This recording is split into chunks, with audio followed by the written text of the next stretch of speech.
이전 113번째 강의에서 천을귀인에 대해 설명드렸는데, 이번에는 비슷한 힘을 지녔다고 평가되는 천덕귀인에 대해 알아보겠습니다. 천덕귀인은 천을귀인과 마찬가지로 이 기운이 있다고 무조건 만사형통이 되고 부귀영화를 누리는 것은 아닙니다. 성품에서 중정을 갖출 수 있는 여지가 크기에 그로 인해서 무리수를 두지 않게 되면서 자연스럽게 화를 피하게 된다고 보시는 게 좋습니다. 결국 모든 기룡화복은 자신의 내면적 성향의 결과물인 경우가 많기 때문입니다. 더불어 천덕귀인은 자신을 지켜주는 보디가드의 역할도 하게 된다고 말합니다. 그래서 천덕귀인의 기운을 가지고 있는 사람들은 재난을 피해가거나 같은 재난 상황에서도 그 피해가 적을 수 있다고 말합니다. 이 또한 천덕귀인이 잘 발현한 사람의 경우 중정이 잘 갖추어져 있기에 기존의 주변으로 덕을 베푼 결과로 인하여 어려운 상황에서도 빠져나갈 길을 찾을 여지가 크다고 이해하시면 좋습니다.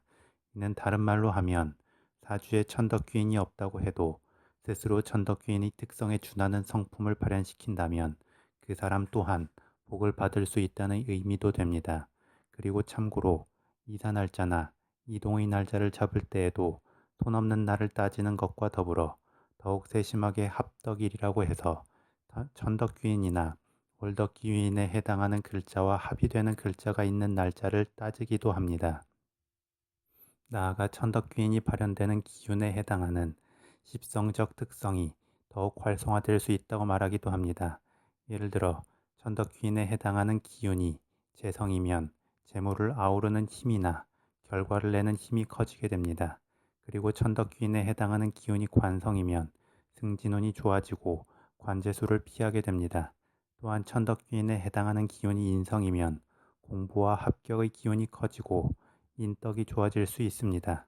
더불어 천덕귀인에 해당하는 기운이 비겁이면 동료나 친구관계 또는 형제관계에서 힘을 받을 수 있습니다. 마지막으로 천덕귀인에 해당하는 기운이 식상이면 의식주에 있어 궁핍함 없이 자신이 하고자 하는 일을 충분히 해나갈 수 있습니다. 그런데 천덕귀인이 사주 원국에 자리하고 있어도 그 기능을 제대로 발휘하지 못하는 경우도 있습니다. 이는 다른 귀인들도 마찬가지입니다. 예를 들어 귀인의 자리가 충이 되거나 인신사 형살, 죽술미 형살에 포함이 되거나 공망이 될 때 그 역할을 제대로 하지 못한다고 말합니다. 실제 상담을 해보면 특히 충이 될 때 마음의 상태나 공간적 자리 등에 있어 불안정한 경우들이 많았습니다. 따라서 좋은 귀인의 기운이 있다고 해도 사주의 균형이 깨져 있다면 귀인의 기운이 무조건 만병통치약이 되지는 않음을 주지하심이 좋습니다.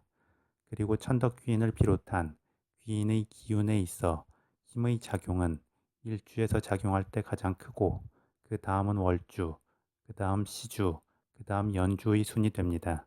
그만큼 일주에서 멀어질수록 그 힘의 작용은 떨어진다고 할 수 있습니다.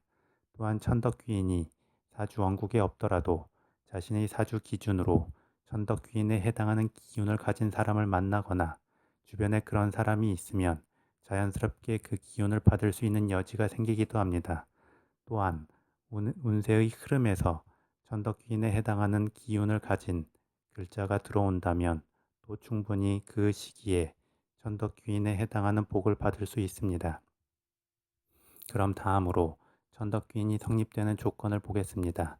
천덕귀인은 하늘의 덕을 받는다는 의미이고 하늘의 덕을 받는 기준이 되는 자리는 사주원국에서 월지가 됩니다. 월지는 계절의 특성이 제일 강하게 드러나는 자리이고 일주를 감싸는 환경에 해당하는 자리가 됩니다.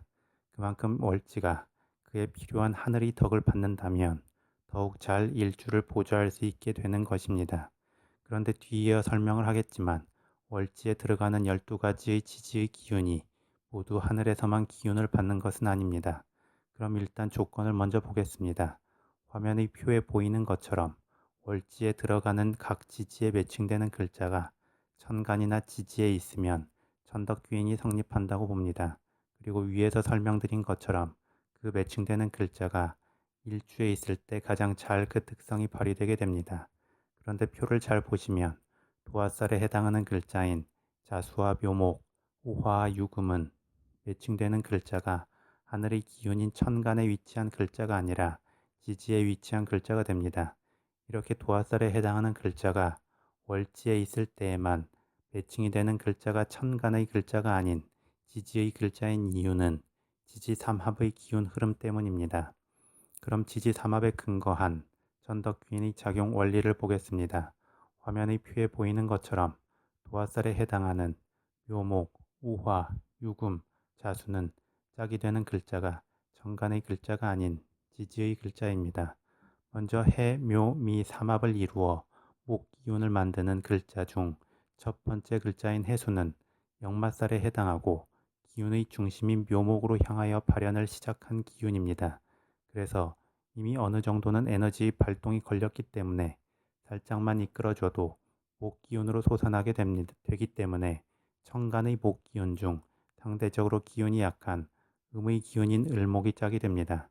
그렇게 월지 해수의 기운은 천간의 을목의 기운을 통하여 더욱 기운이 살아나게 됩니다. 다음으로 두 번째 글자의 묘목은 도화살에 해당하는 기운이고 삼합의 핵이 되는 기운이기에 이미 목 기운이 충만한 상태입니다. 묘목의 지장간을 봐도 간목과 을목이 위치해 있습니다. 따라서 사주에서는 과하거나 부족한 것보다 균형 관계를 중시하기 때문에 이미 강하게 발현한 묘목의 기운은 추가적으로 하늘의 목 기운을 받게 되면 균형 관계가 깨지고 과대해질 수 있습니다. 결국 묘목에게 필요한 것은 자연스러운 가지치기가 필요하게 되고 강하게 충돌하는 지지충의 관계인 유금보다 신금을 통해 강한 기운을 다듬게 됩니다. 다음으로 세 번째 글자인 미토는 화개살에 해당하는 기운이고 목 기운이 수렴하는 창고의 기운입니다. 그래서 목 기운이 침잠하기 때문에 이를 살리기 위해서는 천간의 목 기운 중 상대적으로 강한 간목의 힘이 필요하게 됩니다. 이런 식으로 다른 삼합의 각 글자 기운들도 기운이 상승 추세에 있는 것은 살짝 더 앞에서 끌어주고 이미 강하게 상승한 기운은 적절히 그 기운을 다듬어주고 하락하는 기운은 다시 한번 강하게 끌어주면서 기운이 균형 상태를 찾고 중정을 이루게 만드는 식으로 짝이 이루어지게 됩니다. 그래서 이러한 균형점을 찾아가는 느낌 또는 균형을 지키려는 느낌이 바로 천덕귀인의 특징이기도 합니다. 이러한 기운 관계의 느낌과 작용의 기한성 때문에 천덕귀인을 완전히 무시할 수는 없는 것입니다.